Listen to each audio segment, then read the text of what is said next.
Bonsoir, je vous invite à nouveau pour une nouvelle lecture qui pourrait constituer un rituel pour votre coucher. Une lettre issue de la collection des lettres de saison dont vous pourrez avoir tous les renseignements en cliquant sur le lien au bas de cette vidéo. La lettre que je vais vous lire maintenant est issue de correspondance de juin. Installez-vous confortablement, profitez du confort de votre lit, de ce moment de repos. Une lecture qui va vous inviter, je l'espère, à une bonne nuit.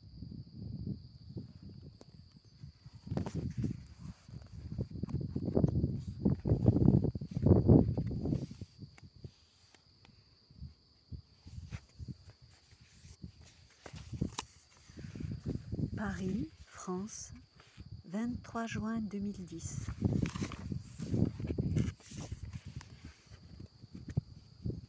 Mamina, je t'écris bien que tu n'habites plus au sein de notre chère île. Je sais que tu lis mes lignes par-dessus mon épaule. Il ne peut en être autrement. Toi qui avais une conscience si aiguë de l'invisible. Combien d'années se sont écoulées depuis ton départ? Je me refuse à les compter. J'ai tellement évité de penser à toi. De toutes mes forces. Maintenant, tu ressens peut-être aussi les larmes qui roulent sur mes joues. Il s'agit à nouveau d'un rêve, Mamina. Un songe fait la nuit dernière. Tellement vibrant de vérité que c'est au réveil que j'ai ressenti cette impression de ne pas me trouver dans la réalité, plutôt dans le jeu d'un rôle que je me suis construit ces dernières années. Cette nuit, la petite fille que j'étais m'a rendu visite. Bien que toujours endormie, j'ai rêvé que je me réveillais. Quelque chose de très doux m'encerclait délicatement le poignet. Je me concentrais sur la sensation. Il s'agissait d'une petite main à la paume chaude, aux petits doigts légers. J'ouvris les yeux et j'eus la vive surprise de découvrir le même visage de petite fille réjouie que sur les photos de mon album d'enfance, posée sur le guéridon du salon. Elle souriait, maintenant, assise du bout des fesses sur le bord de mon lit expiègle, une sucette à la bouche, et je pouvais même apercevoir 2 petites dents de lait manquantes sur la gencive supérieure. Je me regardais complètement attendrie, fascinée devant ce portrait de moi à 5 ou 6 ans.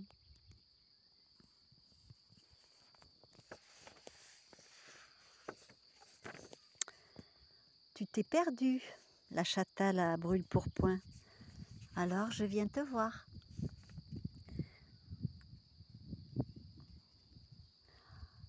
Une parole sage, prononcée dans un petit zozotement délicieux. J'étais pétrifiée de stupeur. « Suis-moi !» Elle nous dirigea vers la fenêtre du balcon, me prit la main tandis que j'hésitais fortement. « N'aie pas peur, Nini. C'est juste un rêve.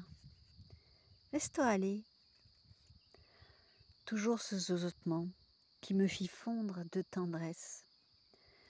Nous voilà toutes les deux volant au-dessus du quartier dans la douceur de ce beau mois de juin. Je décidai de vivre l'aventure. J'ai toujours eu envie de voler au-dessus des nuages. Autant en profiter.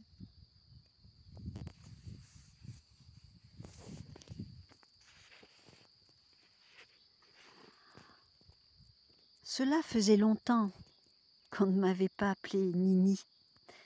C'était le sobriquet que Mamina m'avait donné il y a si longtemps.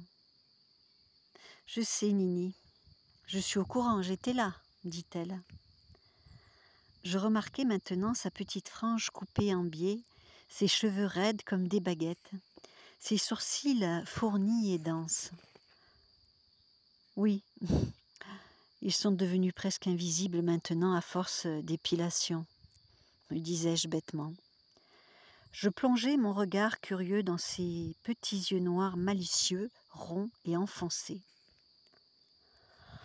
Pendant ce qui m'a semblé un bon moment, nous avons flotté toutes les deux au-dessus des villes, des campagnes, baignées de lune. Sans parler, je savourais l'expérience. J'avais plus la conscience maintenant qu'il ne s'agissait que d'un rêve et je l'appréciais autant que je pouvais. Je me sentais en sécurité en compagnie de ma Nini.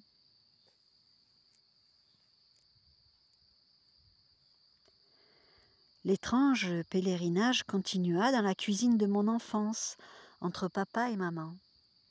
Je regardais intriguée avec Nini cette scène de ma vie passée dans laquelle je me voyais jouer mon propre rôle. J'étais sur les genoux de papa. Maman nous regardait amoureusement, lui et moi, tout en concoctant ce qui semblait être du chocolat chaud. Du moins, j'en humais la bonne odeur. Je ressentais tant d'amour, de partage dans cette simple scène que l'émotion me saisit. Notre chère Nini, que deviendra cet enfant? Serons-nous à la hauteur de la tâche? Lui demanda maman. Un rictus d'inquiétude se dessina sur ses lèvres minces. Tu te poses toujours trop de questions. C'est l'enfant de l'amour. J'ai confiance en la vie, en sa bonne fortune. Toi, tu es vraiment un éternel optimiste, lui répondit-elle, visiblement radieuse de sa réponse. Dieu que maman était belle. Quel regard lumineux. J'étais subjuguée à la vue de cette scène affectueuse. Je n'avais aucun souvenir de mes parents amoureux ou complices, à tel point que j'avais cessé de penser depuis très longtemps que j'avais pu être désirée un jour. Mamina, mon rêve est tellement long.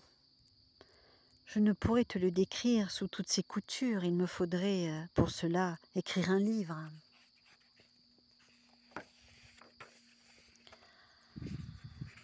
Nous avons voyagé avec Nini toute la nuit, revisité des scènes phares de mon enfance, notamment celles où j'ai décidé par déception que la vie était très sérieuse, qu'il fallait devenir une adulte responsable, couper les ponts avec ma Nini débordante d'imagination, de ressources et de gaieté.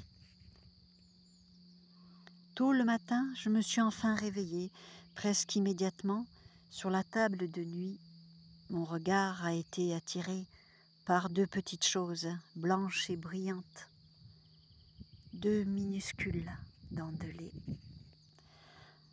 Mamina, à qui d'autre pouvais-je confier cela sans passer pour une triste folle? Ce matin, j'ai décroché mon téléphone pour contacter la société Kimball Industries Corporation. Je ne signerai finalement pas leur contrat d'embauche définitif. Devrais-je te dire qu'ils m'exploitaient littéralement? Cependant, tu le sais déjà, n'est-ce pas? Je rentre sur notre île. Je sais où sont les clés de ta maison. Maman n'y voit aucun inconvénient. Pour l'argent, on verra bien. Après, je crois que tu avais un petit jardin. Il doit bien en rester quelques traces. Quelques poules, des œufs, un chat pour grignoter les souris. Oui, j'en ai toujours peur. Finalement, je n'ai besoin de rien d'autre. Nul besoin non plus de chauffage sur notre belle île de la Réunion. Je t'aime.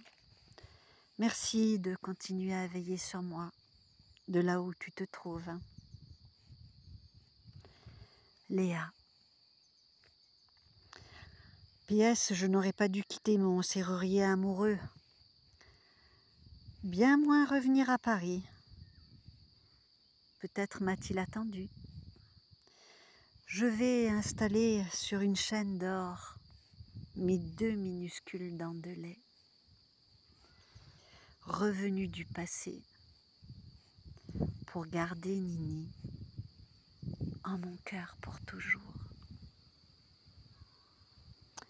Lettre en relation avec correspondance de mars, du 17 mars 2006.